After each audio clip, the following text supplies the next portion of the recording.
We are going to start with an article by Richard Boyer-Lee called Eating Christmas in the Kalahari. And it corresponds to something that we read about in actually for the last class, page 242 of Muckle, Gonzalez, and Camp. They discuss Richard Lee's work.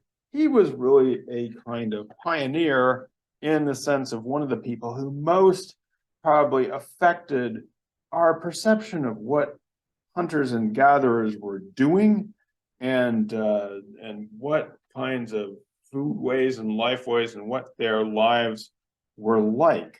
And his work was mostly in the 1960s, and he is the one who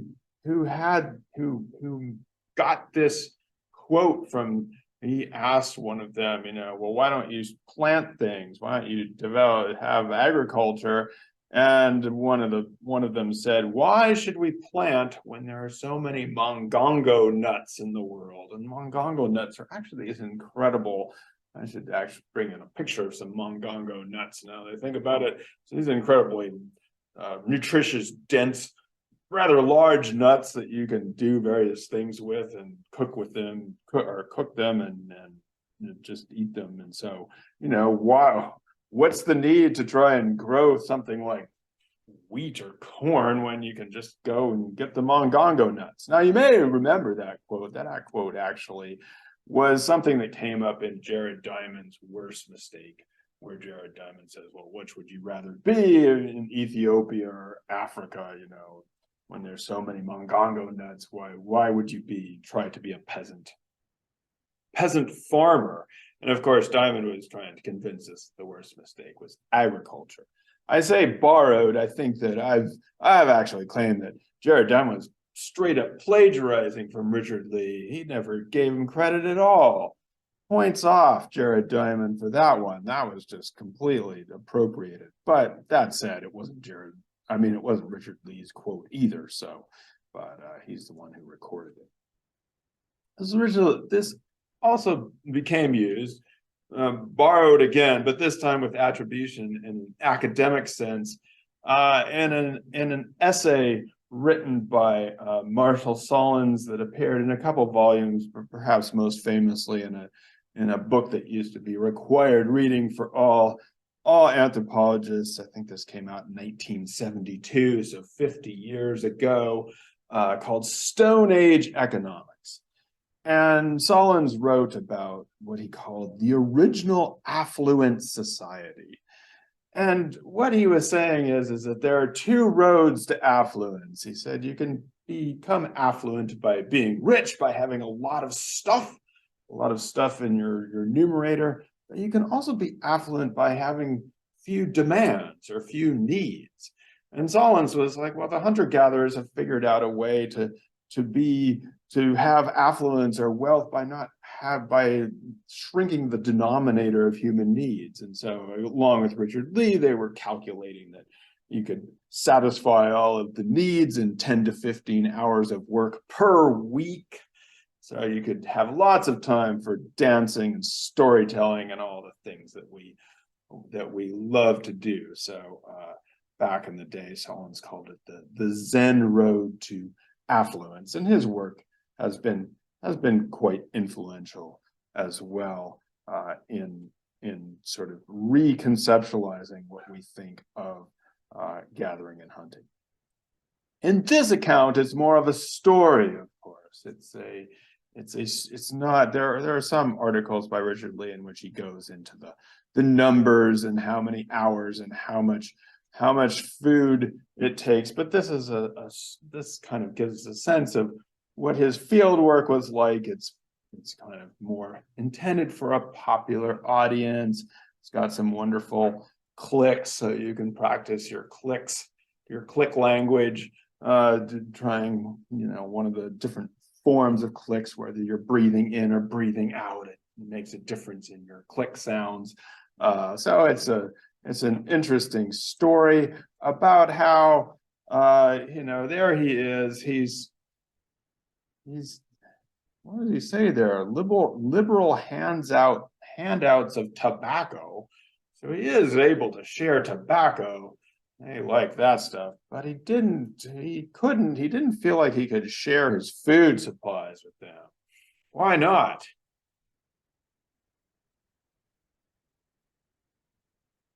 Yeah, Cass, couldn't he share his food?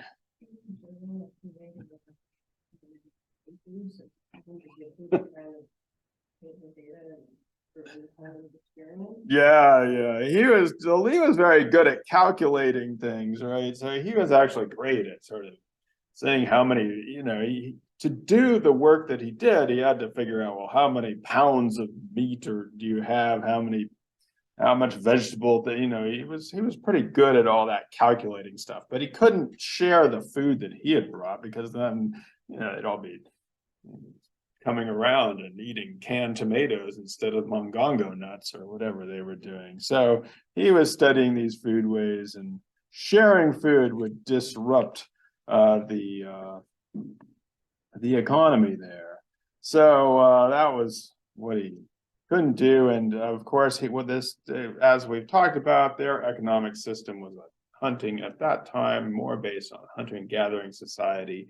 And they didn't have, they knew about, obviously, everybody is familiar with markets and market exchange and things for money, but they're basically the form of exchange on the household and the family level, the group level, is based on what we call reciprocity. So people, they're doing their thing, and then Lee decides that the best thing to do for the upcoming Christmas holiday, which they celebrate because missionaries are everywhere, is that he's gonna, as a present to them, he's gonna buy them a huge ox and help them celebrate Christmas.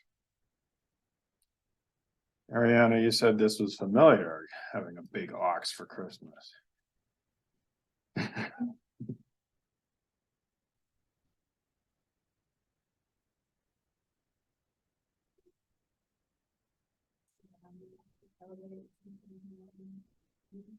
Absolutely. This is you want to have a big something, a big cow or a big turkey or a big pig if you're in that religion.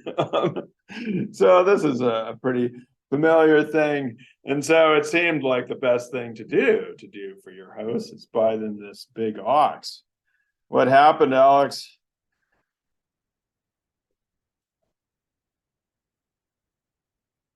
So they said you did the ox, but they said it was too big, and that there was no ox.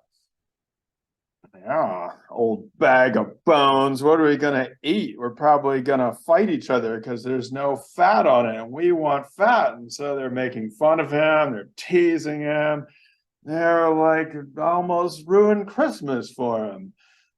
He's about to flee their society. And then then what happens, Cass?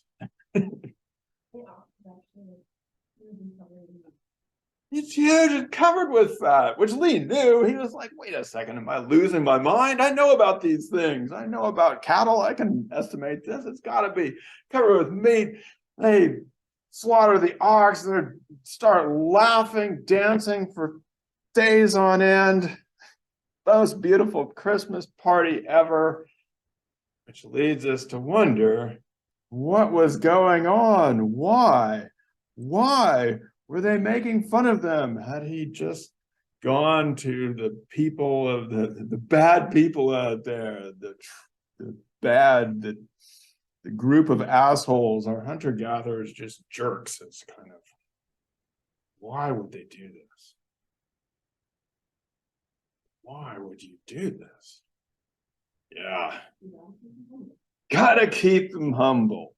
So as he later discovers, he's like, why'd you do that to me?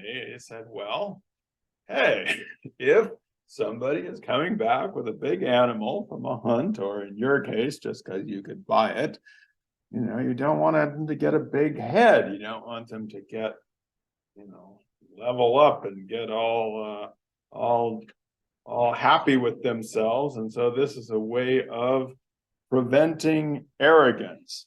So, it's a way of a kind of, as we'll discuss in a second, of kind of leveling mechanism, except not with actual stuff, which is that you might cut down somebody in order to make sure everybody is being humble and being able to provide. And so at the end of the article, I don't have to copy this down because there it is at the very end, or not at the very end, where he talks about, at the very end, he looks back on his work and what's changed since the 1960s, the postscript. But as he says here, all acts have an element of calculation. After all, to kill an animal and share the meat with people is really no more than the people there do for each other every day and with far less fanfare. So what he seemed to be saying is, of course, what was I expecting? That my one big gift was going to repay this whole time when I was being hosted. And so, yes, that was an important lesson. And I mean, I think if we think about this a little bit, if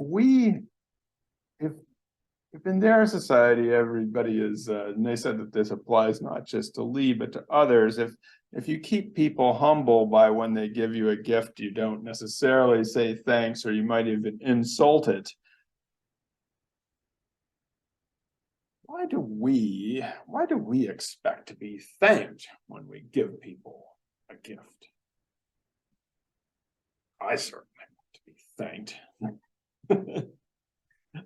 wouldn't want to have my gift mocked and made fun of. But why do we expect that? What does that say about our own society and our own social relationships?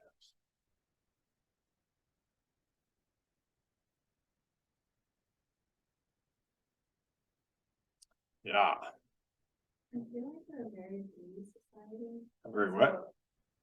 We're greedy. Greedy.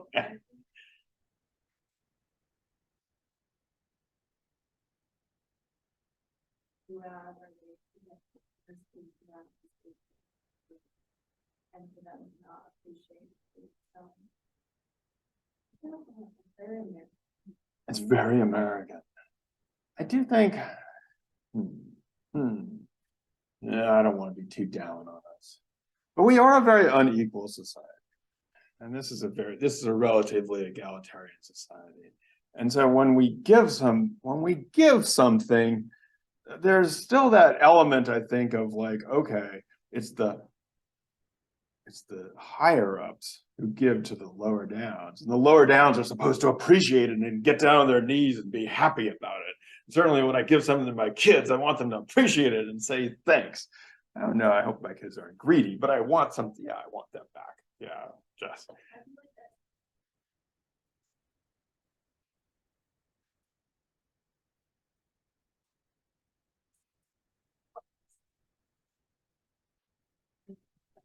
Are the ones that can be helping them. And so I feel like it's also still very much like we're very separated, but also it's like expected, but people don't want to do it. It's interesting when people from societies that were more kind of hunter-gatherer, or maybe we might call traditional societies, some of the societies we're about to talk about, saw European societies and saw like people in poverty and, as you said, homeless. They couldn't believe it. Like they just thought it was like a social obligation that that people would take care of each other. And it was one of the things that most bothered them in this sort of encounter. And it is kind of true in the sense that we have this kind of very unequal society, and we don't know who's supposed to be doing things if somebody falls out of the system. So yeah, I think wow, well, that's pretty do I want to get sad about our society? No, we'll just stop it there. But we do expect, I think we do expect to get thanked for gifts. All right, I want to talk about the in the textbook, just reviewing. So we talked in the first on Monday, we talked about food foragers or hunters and gatherers, and we got another dose of that with Richard Lee's article. And so I want to go through the middle part of the chapter and some of the other food ways, which we've spoken about when we talked about plant and animal domestication. So in some ways, this is a bit of a review from the last unit. So one of the things is small scale planting or horticulture. This is often, again, as I talked about in the last section, it's often combined with various forms of hunting and gathering, but we tend to classify it differently whenever people start growing little crops around their house. As in hunters and gatherers, the horticulturalists practice what we call generalized reciprocity, which is you give things to people and support them without necessarily expecting anything in return, and everybody is in some ways, or many people are contributing to the good of the family or the whole. By the way, do we have generalized reciprocity in our society?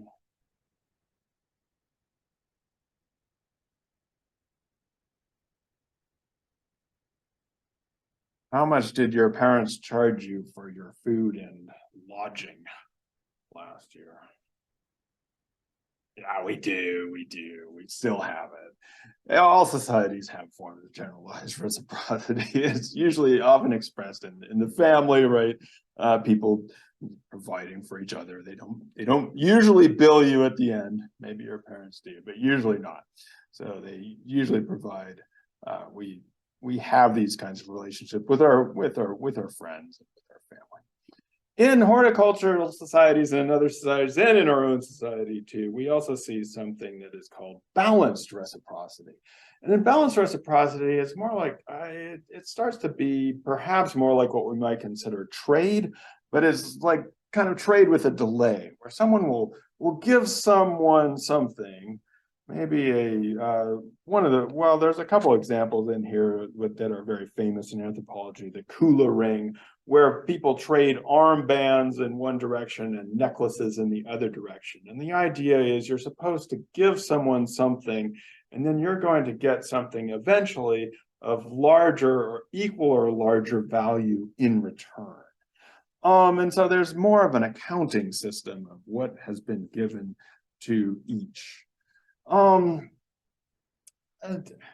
I haven't been able to, we do this, but sometimes it's not as obvious. Sometimes this happens with, say, weddings. I don't know if you've ever been to a wedding and somebody will say, how much did they give to our kid? And then they'll give kind of the same amount to the wedding. So it's kind of this balance of shifting around. When I used to teach in Michigan, they had these things called graduation house parties. When you graduated from school, you'd go in and you'd give the graduate something and they'd write it down in a little notebook, and then they'd know what to give on the next graduation party. They'd give us something of it. At that time, it was like DVD players, get some Xbox in return, but of equal value. But I don't know, do we do those? I haven't been able to have anybody tell me that they do them here in New York. Ever heard of such a thing? Do we have any balanced reciprocity things that we do? Yeah. But it's not an established tradition. Is Venmo, do we do balanced reciprocity in Venmo? Is that the new thing? I don't know. I'm trying to think about how do people use Venmo? Is it more like generalized reciprocity or balanced reciprocity? That would be my question. Because I don't do it. You do? No? I don't think it's generalized because usually it's people paying you back. So people paying you back. So it's more like, it is an accounting system. It's like, perhaps more like balanced reciprocity. All right, I'm gonna have to work on my examples. We don't have a lot of those balanced reciprocity examples, but I think in general, people, let's say if you're going to parties, for example, or dinner parties, you're kind of expected to pass around the same level of stuff, and when we give gifts for holidays, we usually want to be rather balanced, or else things get out of balance. In many horticultural, or in many agricultural societies, there are things which are called leveling mechanisms, which is to say that the people who start to amass more wealth, you might be allowed to have more wealth, but you're also expected to do things for the community, maybe give parties or participate in religious rituals in which things will be given away. And so in many societies, you have these kinds of ideas where people are, once they acquire a certain level of wealth or status, they are expected to then share that with others. Some small scale horticultural societies do something which is called Swidden horticulture, or Swidden agriculture, Swidden cultivation. What it really means is you're going in and you're slashing part or cutting part of the forest down, burning it in order to create a more fertile soil, and then growing things there for a while, and then leaving that plot and letting that regenerate so that you can do different plots every time. And sometimes from the outside, when we see people doing this, we think, that's not a very good practice. But on a small scale, and as long as it's being done for sort of the needs of the group and not for cattle raising, for example, it can be a quite sustainable practice as long as you're allowing the forest to regenerate. Which brings us to the more intensive agricultural societies, which have existed successfully in many different areas of the world, including rice cultivation, corn cultivation, wheat cultivation, potatoes. All of these things have been grown in a more intensive way. Of course, those societies have the reciprocity and some of the leveling mechanisms that we talked about. But you also see oftentimes when people are doing intensive agriculture, you see some form of market or monetary exchange. That doesn't necessarily mean you're in a kind of capitalist relationship, but it means that you are either bartering or using money in order to trade, say, corn for wheat or corn for potatoes, because not everybody is producing the same thing, and so you need peasant markets in order to exchange these kinds of things. Often in intensive agricultural societies, there's also something which we call redistribution, which means that by taxation or by some kind of social agreement, resources flow into a center or flow upward, and then are used, ideally used for the community, for storehouses, for roads, for various public works, but also often get perhaps captured by the noble class in order to build nice things for themselves. So intensive agriculture can be sustainable, but there have been some pretty notable episodes of overuse in which people have been overtaxed, or when people are asked to supply external markets for cattle or hamburgers. People are basically get pulled into these exchange systems in which they try to intensify their production beyond the point at which the environment can sustain it. But intensive agriculture by itself, just sort of producing for the needs of a group, has been in some environments can be quite sustainable over many years. we've talked about pastoralism or animal herding. And again, here we have all the same generalized reciprocity and some balanced reciprocity, and oftentimes markets, because as we discussed before, pastoral or animal herding societies are usually trading with agricultural societies. And so again, from the outside, this looks sometimes like an inefficient economy. You're herding animals on what can be a desolate appearing landscape. It's often accompanied by mobility or nomadic, having to be relatively nomadic. But it's been proven to be sustainable in various environments. Again, like with agriculture, it is possible if you're overusing, if you're producing too many cattle and trying to overuse the environment, it can result in environmental degradation. The big point for all of these systems is that all of these foodways have been sustainable over, in some cases, hundreds of thousands of years, and in other cases, at least thousands of years. And so when we look at hunters and gatherers, sometimes people are like, that's not sustainable, that's unsustainable, it's inefficient. And you're like, nah, that's been the way people have been living for 99% of human history, as we learned in the last class. Or you look at slash and burn cultivation. You're like, no, that actually has been also shown to be sustainable. Now, there have been instances of overuse in all of these systems, and there are places in which the environment gets degraded and it's no longer able to reproduce, and the land becomes arid or desert. But for the most part, all of these systems, agriculture, intensive agriculture, hunting and gathering, horticulture, and pastoralism have been relatively sustainable over the long haul.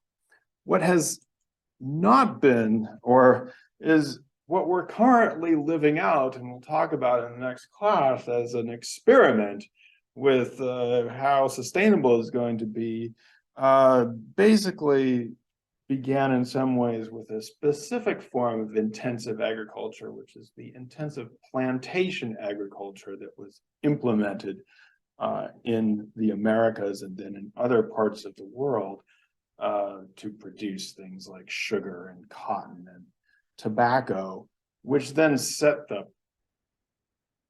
us in motion toward our current form, in which we feed people for the most part around the world, which is industrial agriculture.